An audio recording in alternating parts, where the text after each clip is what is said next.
Now then, it's getting dark outside, so what I'm going to do now is my elevator statement. So there I am, I live near Bournemouth, and I'm in Debenhams, and I'm in the elevator, going to the top floor to get myself a nice cappuccino and a bit of chocolate, and there's a lady in the elevator standing next to me, and she's staring at me, and she's got a granite face. And she's wondering why there's this man standing next to her in a dress. And I have to explain to her, by the time we get to the cafe on the top floor, that there's more to it than what she's thinking. And I explain to her that gender is a spectrum. It is not simply man or woman. Transgender is an umbrella term for anyone whose gender presentation doesn't meet society's norms. I'm going to stand a bit closer because I'm aware I might be out of shot with my camera. Transgender is not a choice. People do not wake up at the age of 33 3/4 and decide to be transgender. They might wake up and decide that they're fed up of putting on an act and they want to present themselves in a way that they feel more comfortable with all the problems that that brings. It is in fact a state of being, or indeed, as I've just read in a new paper today, a state of doing. More of which in a minute. And it's a desire to present yourself, your gender identity as your mind wants to, but an anxiety called gender dysphoria if you can't. And roughly 1 to 2% of the population are transgender, but this is a very woolly figure because many transgender people just don't go to the doctor's surgery, and there's the doctor standing there going click, click, there's another trans, click, click, another trans person. Most people don't go to the doctor's surgery, and so they can only make these estimates by a bit of statistical analysis of the populations. So in this country, that means, you know, between 600,000 and 1.5 million people are transgender in some way or other. Okay, so what do I mean by a state of being? Well, you can be very tall or you can be very short. That's a state of being.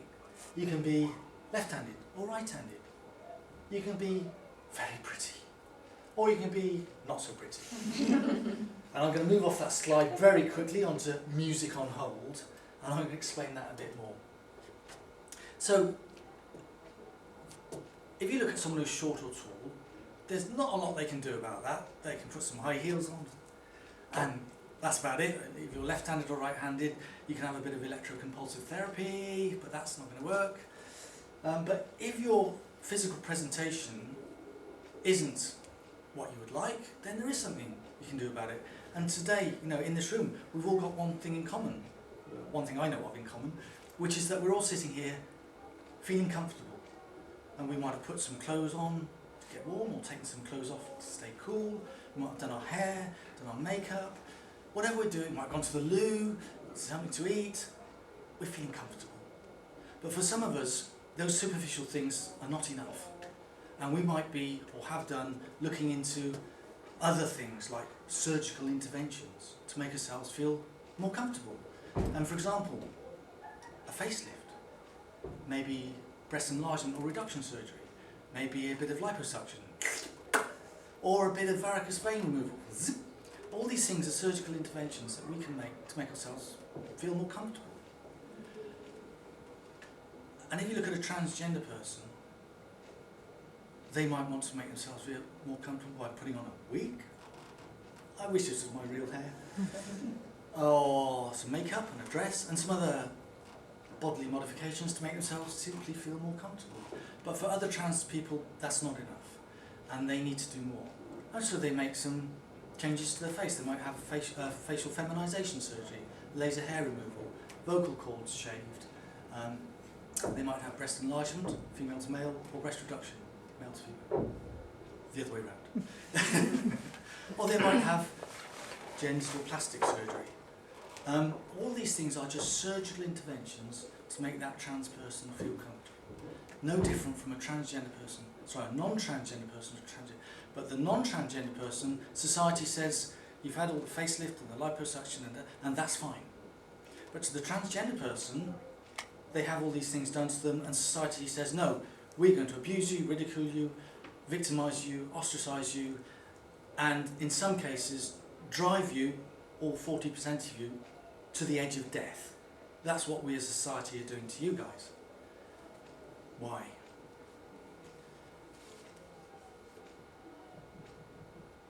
I'm now going to reveal something to you which I very rarely reveal in a public place. But, and I can assure you what it is big. In fact, it's very big. What is it? Well, it's the size of the gender spectrum, of course, obviously. And I'm going to tell you the size of the gender spectrum in the manner of Dermot O'Leary on X Factor, when he tells that poor contestant if he's won the X Factor or not. And he stands there and he says, the size of the gender spectrum is... And you know, there's this great long pause. They just do it, don't they? I mean, Britain's Got Talent. And the poor, and they're sweating, and they're waiting, and they want to be in a different place. And that place is the winner of the X Factor, but they're sweating away. And that anxiety, that constant anxiety is for me what gender dysphoria is. For me, from the moment I get out of bed, I feel this anxiety because I want to be in a different place, and that place is dressed like this, but sadly my body underneath here is different. So there we go. The size of the gender spectrum is it's actually that big. Actually, it might be that big, or indeed it might be that big. I'm not really sure. I'm not, because at the end of the day, it's not the physicality, and it's not the dimensionality, and it's not the proportionality that's important, so much as the fact that it's got one end and it's got another end. 1, 2, one binary, another binary, and in the middle is a whole amorphous blob, and the logic is pretty clear here, of non-binary. And we can see this on this. By the way, my abilities as a graphic artist are a work in progress. This is a nice rectangle that I conjured up. And at one end we've got 100% masculinity, and at the other end 100% femininity, and in the middle a cloud representing non-binary. And here we have one end of the scale, Arnie and Sylvester, and I cannot imagine anybody looking more masculine than these guys. And at the other end of the scale we've got Barbie doll and Little Mix and Marilyn Monroe. At the other end, and if I cannot imagine anybody more feminine looking. However, in our society we have what I describe as bandwidths of acceptability. And so if you have the gender spectrum here, then our society says that women have a bandwidth is pretty much all of the spectrum. But for men, it's a bit over here, just there, just that tiny bit there. That's what men can do. And what does that mean in practice? Well, that means that a woman can wear the yellow polka dot dress and the red shoes and do her hair and have the lippy and the nail varnish and look very nice, and society says, that's fine, we accept and respect you as a woman. But the same woman can wear big heavy boots and blue jeans and a check shirt, and she can have tattoos down, and she can drink a pint of beer, and she can play rugby, and society says, that's fine as well, we respect and accept you as a woman. The man can wear the heavy boots and the check shirt and have as many tattoos and as many pints of beer and play rugby, and society says, that's fine. But the same man walking into a pub wearing a yellow polka dot dress, red shoes, bit of nail varnish, bit of lipstick, nice hair with a bow, not fine, not in our society. Certainly not with me growing up in the 1970s, the 80s, the 90s, and even now. It's just not acceptable in our culture. But indeed, we have a gender category that we've all accepted, tomboys. And I describe myself as a tea girl. But is that as acceptable in our modern Western society as a tomboy? It's not. And if we compare the gender spectrum with a light spectrum, and ask a 6-year-old boy what are the colours of a light spectrum, he'll say red, blue, yellow, green, orange, purple, black, white, pink. But if you ask someone who's more educated about the light spectrum, they'll come up with a few more colours. And that's the same with the gender spectrum. And indeed, if we go onto Facebook and dial in a new account, they offer you 70 different gender categories, 70. And these are some of them. And I select gender fluid, non-binary to best describe how I fit into society. This is my self-identity. And I won't go through this lot, but they are all important to the people who own them.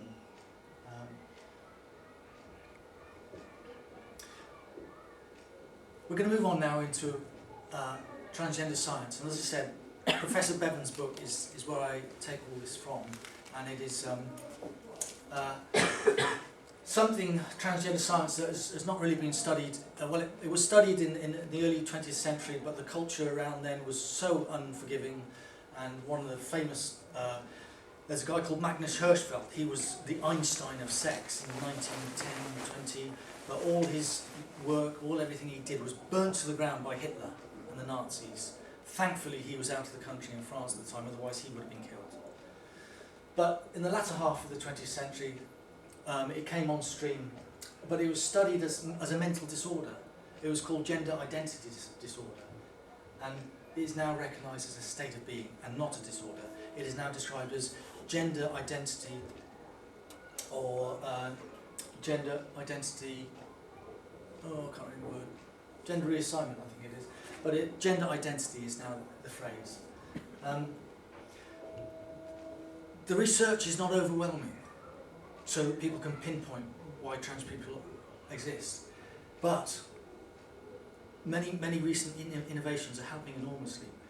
Most importantly, examining the human genome and genes. But there's also things like MRI scanning and functional MRI scanning, and other techniques where we can see what's going on inside our heads.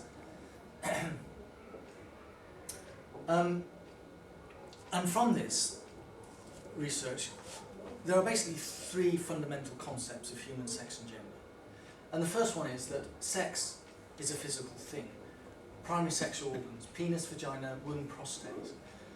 Whereas gender is a mental, a behavioural thing, how a person feels, masculine, feminine, or any variation of these two binaries. And therefore how they would like to present themselves to society. And thirdly, there is sexual orientation, so homosexual, heterosexual, bisexual, trisexual, asexual, pansexual. And all these things are obviously interlinked, and sadly our society, many people get the first two mixed up. You hear these two things being used together. Now, ladies, I have to warn you, there is a picture of a naked gingerbread man coming up, so look away now. And so we see gender identity as between the ears. This is the often quoted phrase. Gender identity is between the ears, sex is between the legs, and sexual orientation is from the heart.